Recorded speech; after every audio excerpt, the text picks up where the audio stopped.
करी तेकर बारे में घोषणा करीस। कल कोंडा गांव में और भानु प्रतापपुर के सभा में भी बहुत महत्वपूर्ण घोषणा करे आदरणीय राहुल जी आप सब बताई और मीडिया के माध्यम से आप सब जान डरे हो। दुर्भाग्यजनक बात यह है कि भारतीय जनता पार्टी 15 साल सत्ता में रही, अभी मुख्य विपक्षी दल है, लेकिन अभी तक के मन आगे कहूं धोखा से भी जीत जाई जेकर संभावना बिल्कुल नहीं है। का करी तेनो नहीं बताओ, मन मान ले कि हमन घोषणा पत्र का बार जारी करूं जब सरकारें में नहीं आना है। ये मन सोच ले तब एक ठक वादा नहीं करे। ये आए रही से अमित शाह जी रमन सिंह जी के नामांकन में वो एक ठक बात कहीस कि भ्रष्टाचारी मल्ल उल्टा लटका के सीधा कर देवो। तो मैं पढ़े होकर बयान ला तो मैं तुरते बयान दे कि सबले बड़े भ्रष्टाचारी के नामांकन में ते आए सबसे पहले हुई काम कर ले, हुई लटका पहले काबर कि चीट फंड कंपनी के पैसा ये रमन सिंह जी ओकर बेटा ओकर परिवार के सदस्य में सब चीट फंड कंपनी कार्यालय खोले, छत्तीसगढ़ के जनता ला लुटवाए काम ला करे। रमन सिंह जी यही नांदगांव जे में अखोड़वा कांड होए, बालोद में होए। रमन सिंह जी छोटे से दवाई के उहम कमीशन खाए और ओकर कारण से नसबंदी कांड हो गए, गर्भाशय कांड हो गए। कमीशन खोरी अतका कि धान में कमीशन, चाउर में कमीशन, राशन कार्ड में कमीशन, अतेक कमीशन चलीस कि रमन सिंह ले खुद बोले पड़ीस कि 1 साल कमीशन खोरी बंद कर दे तो 30 साल राज करो। तो अमित शाह जी से ही कहना चाहता यदि कमीशन खोर मतलब के खिलाफ सही कार्रवाई करना चाहता तो रमन सिंह जी से शुरुआत कर ले। कहा कि 15 साल लुटवाया के काम ल करे है, ओकर अलावा कोई काम नहीं। पूरा प्रदेश में रमन सिंह के राज में गरीब आदमी और गरीब होए, अमीर और अमीर होए। आरबीआई की जो रिपोर्ट है 2018 में देश में सर्वाधिक गरीबी रेखा के नीचे जीवन यापन करने वाला कोई प्रदेश है, जनसंख्या है तो छत्तीसगढ़ में 40% व्यक्ति छत्तीसगढ़ में गरीबी रेखा के नीचे। 15 साल में सब जनला गरीबी रेखा के पीछे ढकेले काम ला रमन सिंह करी। राशन कार्ड में अतः घोटाला करी, 36,000 करोड़ की घोटाला कर दी। तो रमन सिंह जी लुटे काम करीस, लुटवाया के काम करीस। और जद का खदान है वो कौन लगे तेलमोल बताया की जरूरत नहीं है।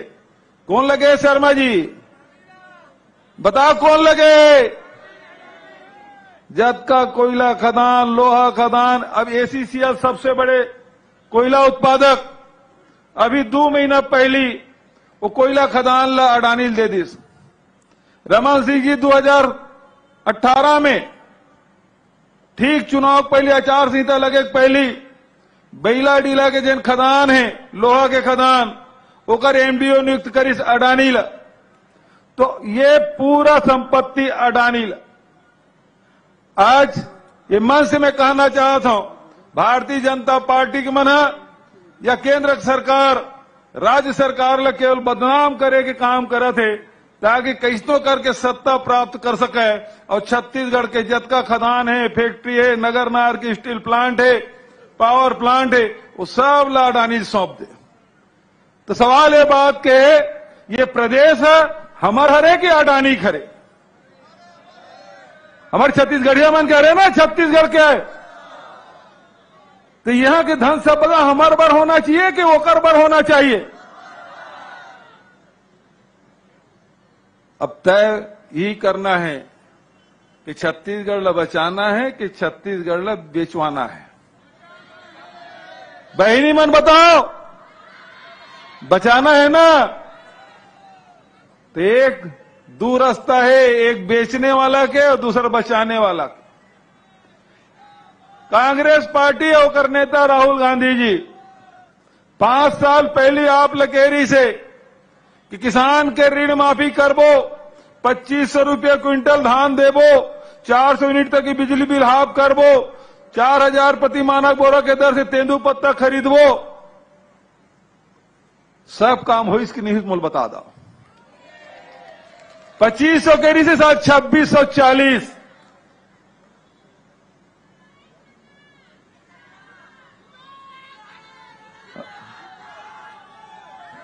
काका अभी जिंदा है।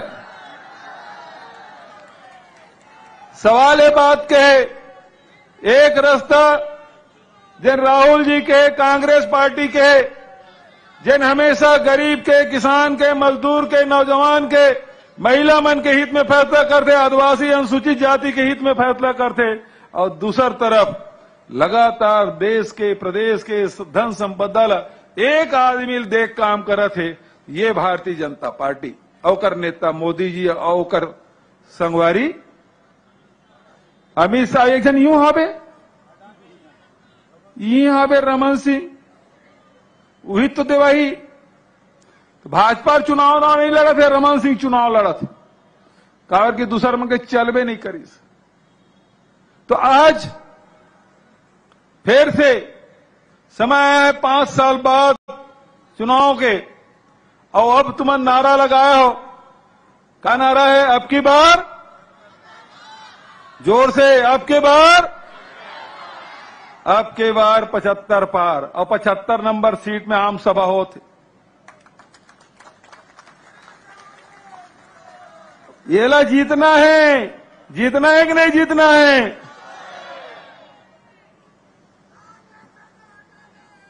हाँ, पूरा राजनांदगांव जिला में एक ठक भाजपा की सीट रही गिरी से, वो करगल नींदना है। तो आज आपसे मैं कहना चाहता हूं, 5 साल आपके सेवा करें, सुख में, दुख में, संकट में, हर स्थिति में आपके साथ खड़े रहें। कोरोना काल में भी हमारी सरकार है 3 महीना का राशन एडवांस में सबके घर पहुंचाए काम करी। ऑक्सीजन नहीं मिला से देश में, दिल्ली राजधानी में, लेकिन छत्तीसगढ़ में ऑक्सीजन की कमी नहीं हुई। यहां ले महाराष्ट्र, यहां ले मध्य प्रदेश, यहां ले पंजाब, राजस्थान, यूपी, सब जगह यहां ऑक्सीजन भेजे काम करे। और राजनांदगांव के जनता ला, यहां के कार्यकर्ता मल्ल में बधाई देना चाहता हूं, मल्ल में प्रणाम भी कर रहा हूं। प्रदेश दूसर प्रदेश के जब लॉकडाउन हुई, पैदल चल के आए तो बाघ नदी बॉर्डर में यहां के कार्यकर्ता मन, यहां के अधिकारी कर्मचारी मन, यहां के जनप्रतिनिधि मन, यहां के समाज सेवी मन, न केवल यात्री मन के भोजन के व्यवस्था करीस, न केवल कर मन के दवाई की व्यवस्था करीस, चप्पल जूता तक के व्यवस्था करके वो यदि उड़ीसा जाना चाहते तो बॉर्डर तक पहुंचाए काम करे। झारखंड और उत्तर प्रदेश जाना चाहते तो वो बॉर्डर तक पहुंचाए काम करे। उकर स्थिति में राजनांदगांव के सबो जनता में नमन करत हूं, प्रणाम करत हूं। सब साथ में लेके काम करें, कोरोना जैसे महामारी ला भी हम परास्त करे रहे। तो आज हमें लड़ाई लड़ना है। घोषणा के बाद राहुल जी करी, मैं ओकर बात नहीं कहा, लेकिन एक बात कहना चाहता हूं, ये मैं डबल इंजन के सरकार है कि थे 2013 के पहले 14 के पहली मनमोहन सिंह जी प्रधानमंत्री रही से, तब तुम्हार धान 80 लाख मीट्रिक टन खरीदी होत रही से। मनमोहन सिंह जी प्रधानमंत्री रही से तो कोनो साल 50 और 100 रुपया बोनस भी मिल जाती रही से धान में। लेकिन जैसे डबल इंजन की सरकार बनी, वहां मोदी जी और यहां रमन सिंह जी वो इसका बोनस देना बंद। चुनाव साल में बोनस और 3 साल कोनस। और बाद 15 क्विंटल के जगह 10 क्विंटल। बहनी मन सुरता करो, पहले 35 किलो चाउर मिलत रही से, जैसे डबल इंजन की सरकार बनी 7 किलो कर दी। लेकिन हम पिछले समय कह रहे हैं कि हमारी सरकार बनाओ, हम 2500 रुपए में खरीदे करबो, रमन सिंह जी नहीं दे 2 साल के बोनस तेनोल देबो।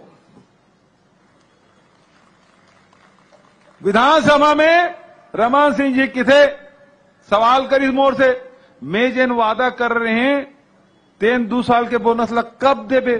मैं कि तो लाज तक नहीं लागे डॉक्टर, ते वादा करे थे मैं दूं। लेकिन फिर भी चूंकि किसान के बात है, प्रधानमंत्री में चिट्ठी लिखे बोनस लगते बंद करे है। 2014 से बंद है पूरा हिंदुस्तान में बोनस देना, ते 2 साल के बोनस दे के अनुमति भर दे का प्रतिबंध ते लगाया है, वो प्रतिबंध न हटा दे। मैं ये मंच के माध्यम से आप लोग विश्वास दिलाता हूं कि जैसे प्रतिबंध हटी 2 साल के बोनस किसान लब मिली।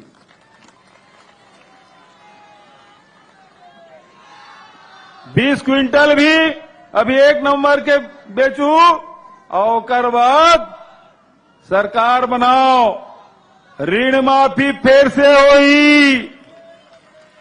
ऋण माफी फिर से होना चाहिए कि नहीं होना चाहिए? लेकिन भाजपा वाला मन के पेट में पीड़ा होते हैं। भुवंदे रमन सिंह की थे जब किसान के हालत सुधर गए काबर ऋण माफी करे थे। लेकिन मैं सवाल पूछता हूं कि हमन तो राहुल जी की सिपाही हैं।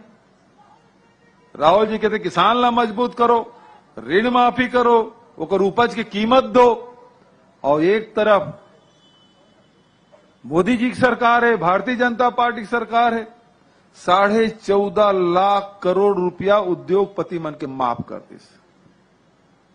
14.5 लाख। एक बार भी कोनो भाजपा वाला मन कहे कि ओकर लो जब माफ करे था तो किसान के भी माफ कर दे।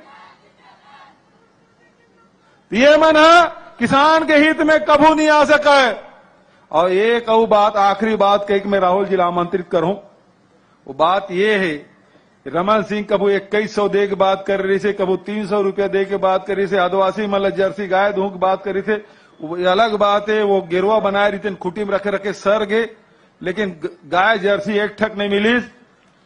तेकर मन के बात के कोई गारंटी नहीं है का विश्वास है कर मन के? और हमार जेन भरोसा है, हमार बात हमार जेन गारंटी है, तेकर भरोसा पूरा छत्तीसगढ़ करते है नहीं भरोसा? भरोसा है ना? कांग्रेस के ऊपर भरोसा है, छत्तीसगढ़ के सरकार के ऊपर भरोसा है। ये भरोसा जेन हम कहें, जिन कांग्रेस पार्टी की जिन वादा हमारे नेता की कि ये काम करना है, तो निश्चित मान के चला वो काम छत्तीसगढ़ में होकर रही।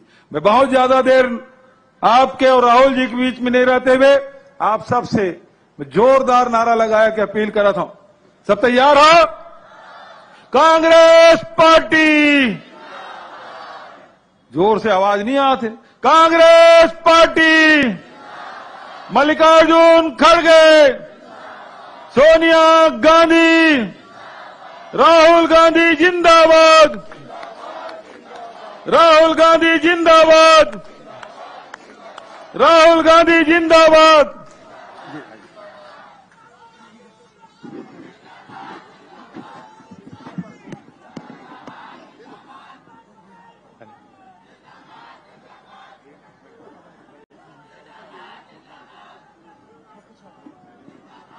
भूपेश बघेल जी, साहू जी, चरणदास महंत जी, स्टेज पे कांग्रेस पार्टी के वरिष्ठ नेता, भाइयों और बहनों, प्रेस के हमारे मित्रों, आप सबका यहां बहुत बहुत स्वागत, नमस्कार। भैया आप बंद कीजिए, डिस्टर्ब मत कीजिए।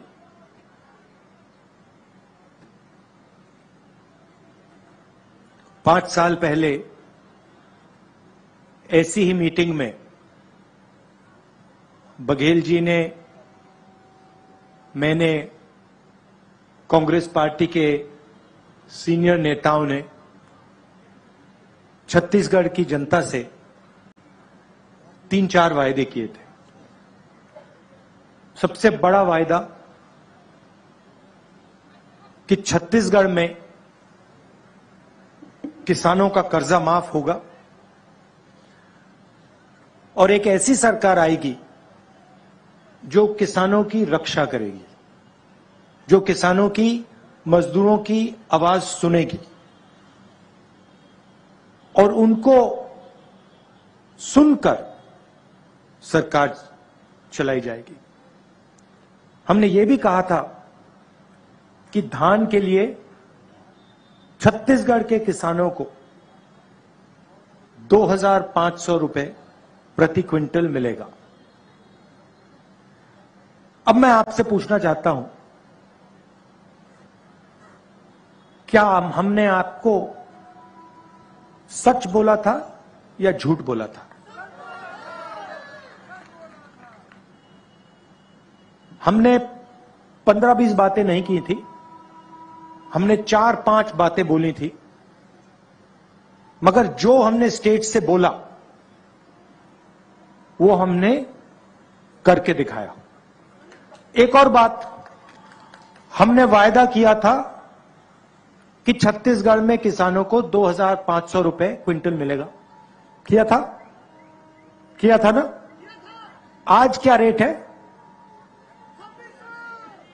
आज 2,500 है या 2,640 है? 2,640 है। तो जो हमने वायदा किया था उससे हम आगे निकल गए हैं। वहां हम नहीं रुके नहीं। हम आपको यह कह सकते थे कि देखिए, हमने तो 2,500 की बात करी थी, हमने 2,600, 700, 800 की बात तो नहीं की थी, मगर नहीं, हमने उसको 2,640 कर दिया। और आप बोलो भी ना, हम इसको आने वाले समय में 3,000 तक ले जाएंगे। क्यों? आपको बोलने की जरूरत नहीं है, क्योंकि हम किसान के दिल में जो है उसको हम समझ जाते हैं और उसकी आवाज, जो दिल की आवाज होती है, वो हम सुन लेते हैं।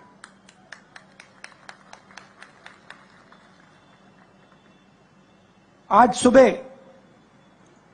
किसानों के साथ, मजदूरों के साथ बघेल जी और मैंने थोड़ा काम किया, बातचीत की, और सारे के सारे किसान, सब ने हमें कहा कि जो सरकार ने उनके लिए पिछले 5 साल में किया है, उससे पहले किसी सरकार ने ऐसा काम नहीं किया है। 2,500 रुपए प्रति क्विंटल, कर्जा माफ, बिजली बिल हाफ, किसान न्याय योजना में 23,000 करोड़ रुपए 26 लाख किसानों को, मजदूरों को 7,000 रुपए हर साल, 5 लाख मजदूरों को फायदा मिला। अब देखिए कांग्रेस पार्टी का तरीका देखिए। आज सुबह किसानों से बात हुई, मजदूरों से बात हुई, मजदूरों ने हमें कहा, बघेल जी को, साहू जी को, टीएस जी को, मुझे कि 7,000 रुपए थोड़ा कम है। मैंने बघेल जी से गाड़ी में बात की और हमने निर्णय ले लिया कि 7,000 नहीं, अब 10,000 रुपए हो जाएगा।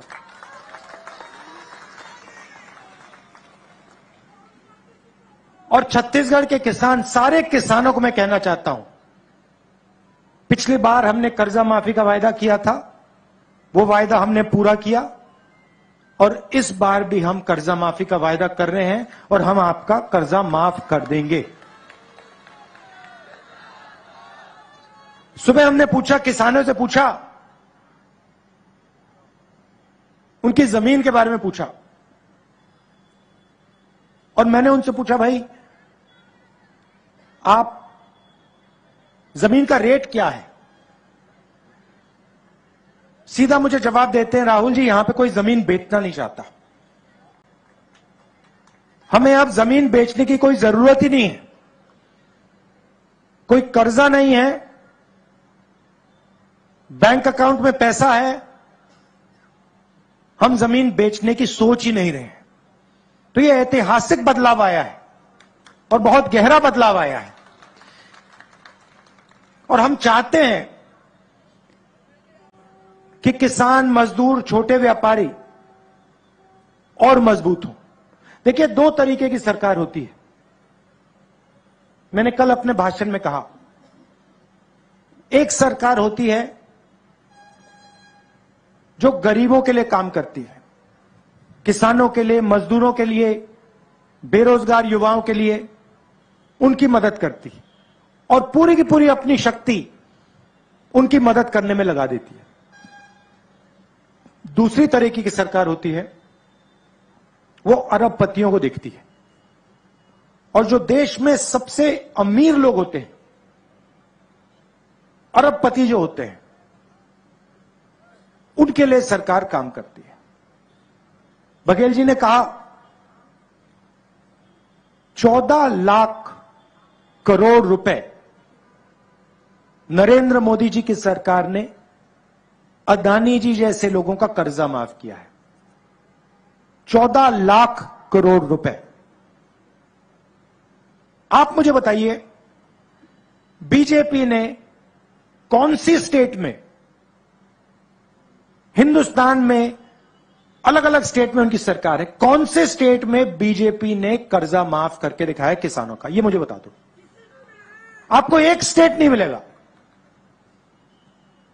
और सेंट्रल सरकार को तो छोड़ दो, उनका तो सीधा अदानी जी के साथ रिश्ता है। 24 घंटा अदानी अदानी अदानी चलता रहता है। खदानें दे दी, एयरपोर्ट दे दिए, पोर्ट दे दिए, किसान के कानून बना दिए उनके लिए। मोदी जी किसानों से कहते हैं, नहीं मैं तो आपके लिए फायदा करना चाहता हूं, मैं किसान बिल लाया हूं। सोचते हैं किसान को कोई समझ नहीं है। आप किसानों के जेब में से पैसा छीनने के लिए कानून लाए थे। आप अदानी जी को पैसा देने के लिए कानून लाए थे और आप 24 घंटा अदानी जी की मदद करते रहते हैं। और यहां पे आपके जो चीफ मिनिस्टर हैं वो भी अदानी जी जैसे लोगों के लिए ही काम करते हैं। हम किसानों के लिए, मजदूरों के लिए, छोटे व्यापारियों के लिए, युवाओं के लिए काम करते हैं। ये फर्क है। अब देखिए दूसरी बात, जहां भी बीजेपी के नेता जाते हैं वो गरीब लोग से कहते हैं, देखो हिंदी पढ़ो, छत्तीसगढ़ी और अंग्रेजी की कोई जरूरत नहीं है, हिंदी की जरूरत है। हमारी सोच दूसरी है। हम कहते हैं हिंदी जरूरी है, छत्तीसगढ़ी जरूरी है और अंग्रेजी भी जरूरी है। क्यों? अगर आप में से किसी को छत्तीसगढ़ में किसी से बात करनी है तो छत्तीसगढ़ी का प्रयोग होगा। अगर आप यूपी जाएंगे, बिहार जाएंगे, बाकी हिंदुस्तान में जाएंगे तो हिंदी का प्रयोग होगा। और अगर आप विदेश में जाना चाहते हैं, कॉल सेंटर में काम करना चाहते हैं, बड़ी बड़ी कंपनी में काम करना चाहते हैं, तो आपको अंग्रेजी का प्रयोग करना पड़ेगा। सही बात? सही बात। अब आप एक काम कीजिए, ये जो बीजेपी के नेता आते हैं 24 घंटा हिंदी हिंदी हिंदी बोलते रहते हैं, आप इनसे एक सवाल पूछिए। आप इनसे ये पूछिए, भैया आप कहते हो कि अंग्रेजी नहीं पढ़नी चाहिए, आप कहते हो छत्तीसगढ़ी नहीं पढ़नी चाहिए, आप कहते हो हिंदी होनी चाहिए, आप हमें एक बात बताओ, आपके जो बच्चे हैं वो क्या हिंदी मीडियम स्कूल में पढ़ रहे हैं या अंग्रेजी सीखते हैं? और ये सारे के सारे आपको बताएंगे कि नहीं भैया हमारे बच्चे तो इंग्लिश मीडियम स्कूल में पढ़ाई करते हैं। ये लोग चाहते हैं कि हिंदुस्तान के गरीब लोग कोई भी सपना ना देखें। ये चाहते हैं कि आपके बच्चे मजदूरी करें और उनके बच्चे अंग्रेजी में बात करें, विदेश जाएं, बड़ी बड़ी कंपनियां चलाएं, कॉल सेंटर में काम करें, इंजीनियर बने, डॉक्टर बने। हम चाहते हैं कि छत्तीसगढ़ का गरीब से गरीब युवा बड़े से बड़ा सपना देखे। अगर उसे इंजीनियर बनना है, अमेरिका में जाके काम करना है, कॉल सेंटर में काम करना है, लॉयर बनना है, डॉक्टर बनना है, उसके पास सारे के सारे हथियार हों। अगर उसे छत्तीसगढ़ी की जरूरत हो, छत्तीसगढ़ी, अगर उसे अंग्रेजी की जरूरत हो, अंग्रेजी, अगर उसे हिंदी की जरूरत हो तो हिंदी। यह हमारी सोच है और इसीलिए पूरे छत्तीसगढ़ में हमने तकरीबन 400 Swami Atmanand English medium school खोले हैं और इसको, ये हमने जो जाल फैलाया है, इसको हम और फैलाएंगे और इसको और गहरा करेंगे। 33 नई यूनिवर्सिटीज एस्टेब्लिश की हैं और कल हमने एक नया अनाउंसमेंट किया, केजी टू पीजी। इसका मतलब समझे आप? समझे केजी टू पीजी का मतलब क्या है? इसका मतलब केजी से लेकर पीजी तक छत्तीसगढ़ की सरकार मुफ्त में शिक्षा देने जा रही है। ये लोग, बीजेपी वाले लोग, स्कूल को, कॉलेज को, अस्पताल को प्राइवेटाइज कर रहे हैं। जैसे बघेल जी ने अभी कहा, बचाने वाली सरकार या बेचने वाली सरकार? ये लोग अस्पतालों को, स्कूलों को, कॉलेजेस को बेचते हैं, हम बचाते हैं। इसीलिए छत्तीसगढ़ में सरकारी स्कूल, सरकारी कॉलेज, सरकारी यूनिवर्सिटी में छत्तीसगढ़ के किसी भी युवा को 1 रुपया नहीं देना पड़ेगा, मुफ्त में आपकी शिक्षा होगी। पिछले चुनाव में आदिवासियों से हमने तेंदुपत्ता का वायदा किया था, कहा था कि 4,000 रुपए में 1 बैग तेंदुपत्ता का खरीदा जाएगा।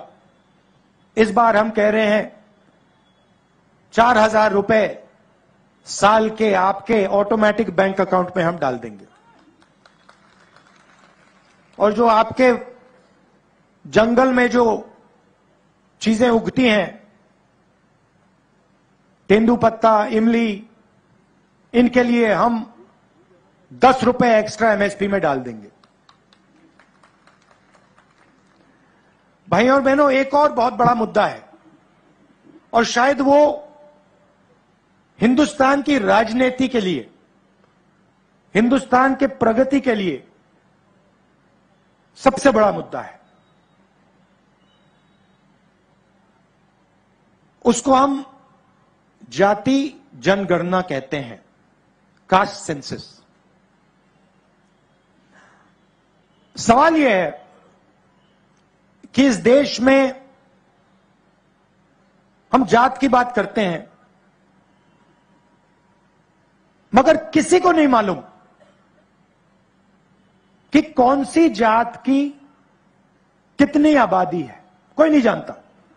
अगर मैं आपसे पूछूं, भाई हिंदुस्तान में ओबीसी वर्ग के कितने लोग हैं, यहां पे हजारों लोग हैं, आप जवाब नहीं दे पाओगे। चलो पूछता हूं, हिंदुस्तान में ओबीसी वर्ग के लोग कितने हैं? कोई बता सकता है? देखिए सन्नाटा छा गया, कोई नहीं जानता। मोदी जी 24 घंटा ओबीसी ओबीसी ओबीसी करते रहते हैं, मगर इस देश को यह नहीं मालूम कि ओबीसी कितने हैं, आदिवासी कितने हैं, दलित कितने हैं, और आदिवासी के अंदर, दलित के अंदर अलग अलग कितनी जाति हैं और उनकी आबादी कितनी है। अब आप पूछोगे भैया इसकी क्या जरूरत है। बीजेपी के लोग कहते हैं भैया क्या जरूरत है, देश को क्यों पता लगे ओबीसी कितने हैं। मैं आपको बताता हूं, अगर हम भागीदारी की बात करते हैं, अगर हम देश की हिस्सेदारी की बात करते हैं, तो हमें पता लगाना पड़ेगा कि अलग अलग जातों में कितने लोग हैं। मैं उदाहरण देता हूं आपको। हिंदुस्तान की सरकार को एमपी नहीं चलाते। लोग सोचते हैं कि भाई लोकसभा और राज्यसभा के मेंबर ऑफ पार्लियामेंट हिंदुस्तान की सरकार को चलाते हैं, मगर जो सच्चाई जानता है वो आपको 1 मिनट में कह देगा कि हिंदुस्तान की सरकार को 90 आईएएस के ऑफिसर्स चलाते हैं। आप सिर हिला रहे हैं, सही बोला ना मैंने। मतलब 90 लोग हैं जो इस देश की सरकार को चलाते हैं। उनको हम secretary to government of India कहते हैं। सबसे बड़ा अफसर होता है कैबिनेट सेक्रेटरी, और उसके नीचे 90 अफसर होते हैं secretary to government of India. ये लोग हिंदुस्तान की सरकार चलाते हैं। कैसे चलाते हैं? मनरेगा में कितना पैसा जाता है ये निर्णय लेते हैं। मनरेगा कैसे बनेगा, मजदूरों को कैसे पैसा दिया जाएगा, कॉन्ट्रैक्टर को कैसा पैसा दिया जाएगा, सड़क कहां बनेगी, कैसे बनेगी, अंत में ये लोग निर्णय लेते हैं। तो सवाल यह है, अगर सचमुच में ओबीसी की भागीदारी है, या दलितों की भागीदारी है, या आदिवासियों की भागीदारी है, तो इन अफसरों में भी ओबीसी की, दलितों की, आदिवासी अफसर होने चाहिए। और कम से कम अगर देश में मान लो 50% ओबीसी हैं, तो 90 में से 50% ओबीसी होने चाहिए। तब हम कह सकते हैं हां भैया ओबीसी की भागीदारी है। और 90 में से मान लो दलितों की 15% आबादी है, तो 15% दलित होने चाहिए। और मान लो हिंदुस्तान में 15% आदिवासी हैं, तो 15% उसमें आदिवासी होनी चाहिए। तो फिर हम कह सकते हैं हां भैया आदिवासी भी शामिल हैं, दलित भी शामिल हैं, ओबीसी भी शामिल हैं। और जब हिंदुस्तान का बजट बांटा जाता है, लाखों करोड़ रुपए बांटे जाते हैं, तो उसमें ओबीसी की भी आवाज है, दलित की भी आवाज है, आदिवासी की भी आवाज है, जनरल की भी आवाज है। अब सच्चाई सुनिए, 90 अफसर हैं, 90 में से 3 अफसर ओबीसी से आते हैं। आदिवासियों की बात करते हैं, 90 में से 3 आदिवासी हैं, 3 ओबीसी हैं। और मजा वहां नहीं बंद खत्म होता। अगला सवाल यह है कि ठीक है, ये जो ओबीसी अफसर हैं, ये जो 3 हैं, ये बजट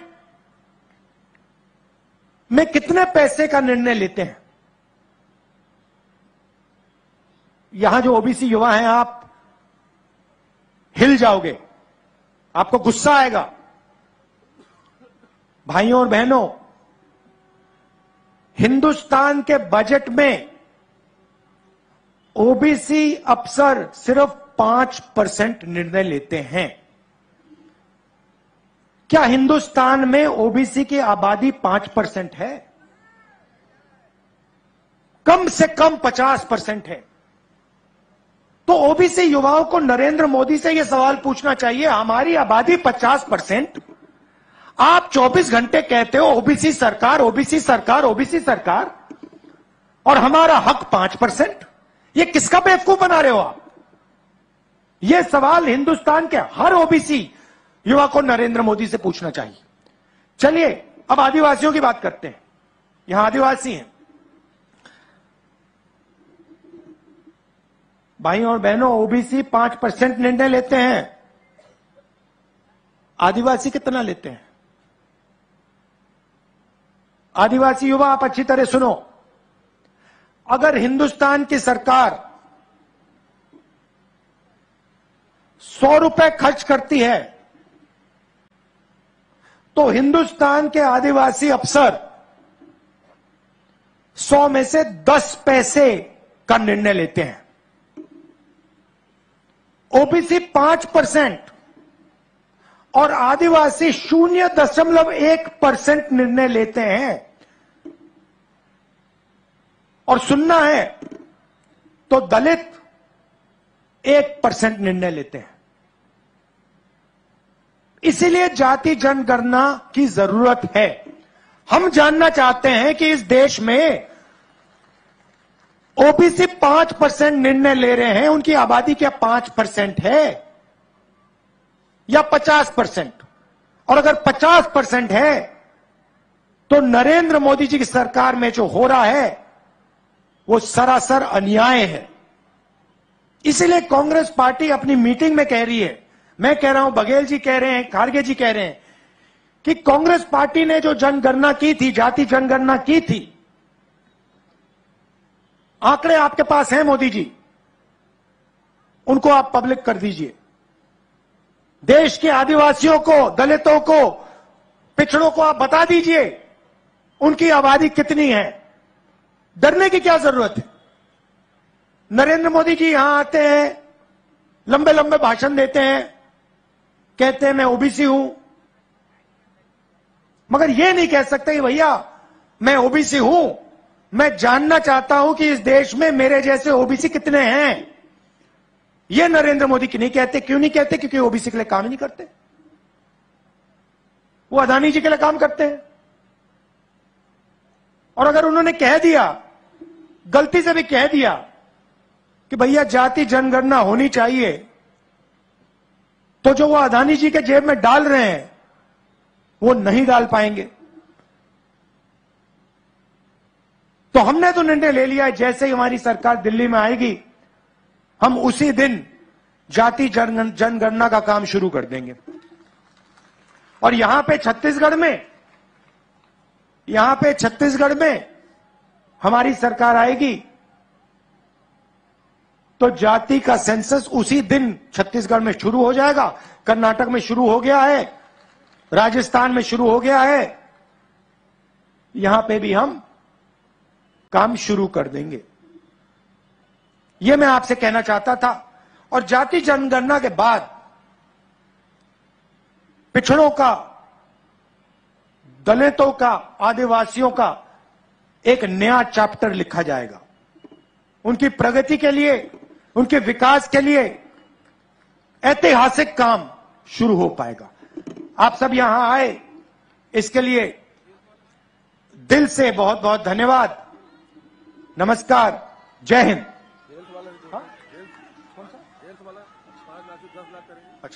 अच्छा, बघेल जी ने कहा कि आपके जो स्वास्थ्य में जो आपको इंश्योरेंस मिलता है 10 लाख रुपए, 5 लाख रुपए मिलता है, उसको हम 10 लाख रुपए का करने जा रहे हैं। धन्यवाद।